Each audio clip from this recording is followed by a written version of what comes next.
Welcome to our weekly reading where we explore all things astrological. We hope you're doing really well and staying safe out there.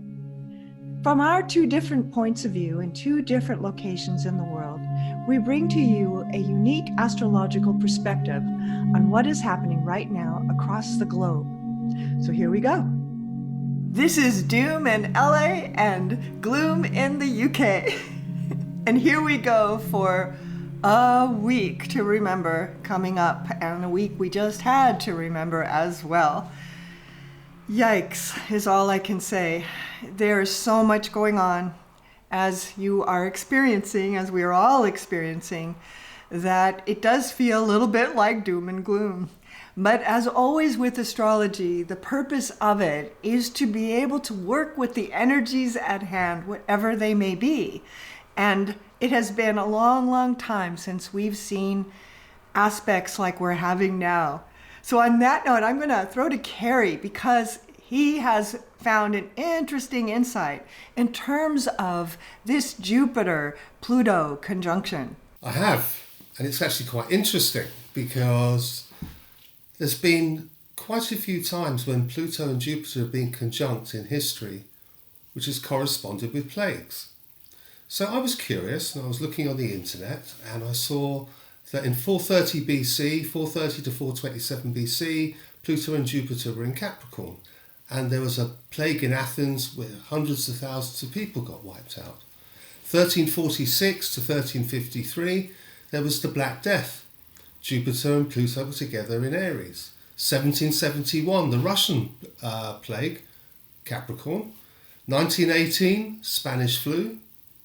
It was in Cancer, they were in Cancer. 1981, HIV, they were in Libra. And here we have coronavirus 2020, and it's in Capricorn. And what's also interesting is as Jupiter moves away from Pluto, that's when these plagues come to an end. And it's interesting to note that those times that you just named, there was no Pluto. That's a newly discovered planet in 1930 around. So they couldn't have even predicted it if they tried. But wow, we have that little advantage to know that this really is significant. And as obviously, there's never been a whole world virus before like this, or certainly that everybody knew about at the same time. So we have a little advantage right now because we can know that Pluto is conjunct Jupiter, is conjunct Saturn. And in those days, there was no way to predict that. Tell you what else is also very significant is when all this started. Saturn was in Capricorn and making its presence known. America was founded on the 4th of July 1776 and their Pluto is 27 degrees Capricorn. In February, when all the markets started crashing, America woke up to the fact that the coronavirus was having a knock-on effect and it was going to affect the economy in a far worse way than they originally thought. Saturn was 27 degrees Capricorn when that happened. This week, Saturn is 27 degrees Capricorn, it's retrograde, and that's tough.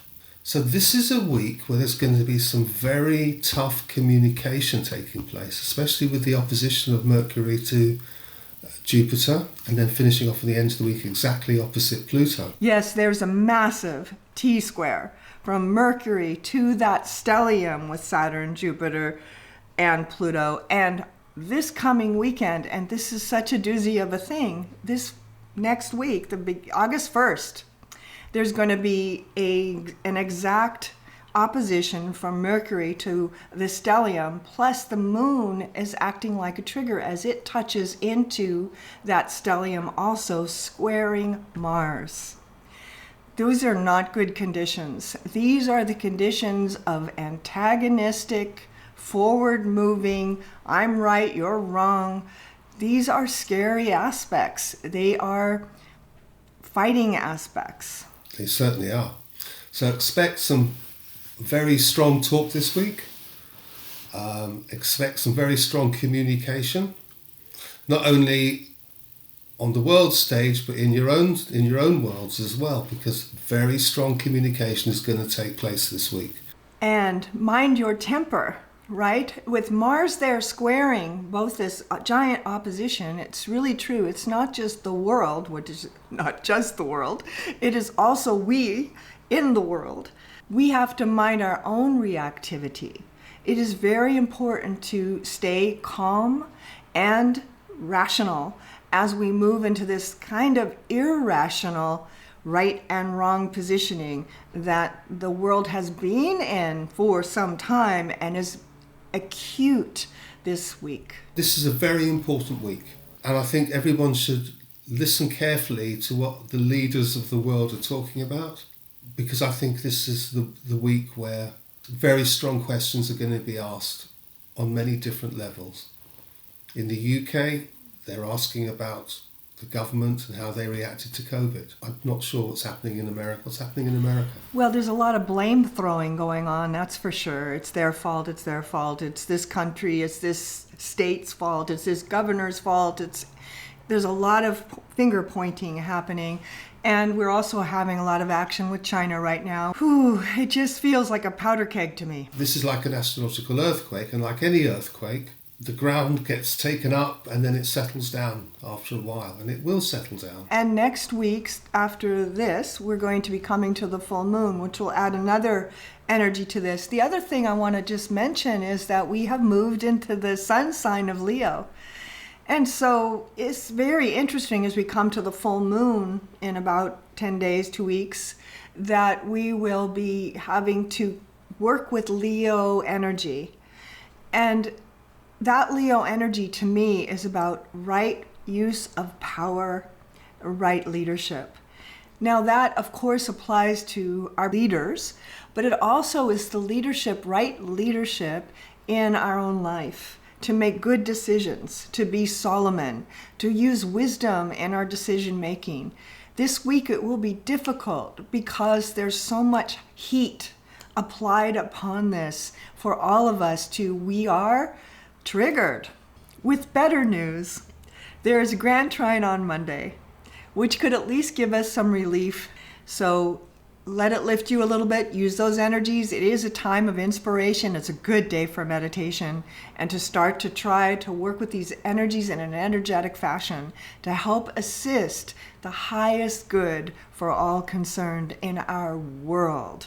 So we need to keep that bigger perspective, yes, to be able to come from a place of big view, not small view, us, not me, to be able to grow our world into a healed place. And as we are moving with this sun moving through Leo now, that bravery and courage to love through all of this and guide all of us through these rapids. So we will see you next week with hopefully better news than this week was. And we wish you a good week, a conscious week, a brave-hearted week. Stay strong. All is well. We will make it through this, but it is a challenging time. It is. Take care out there.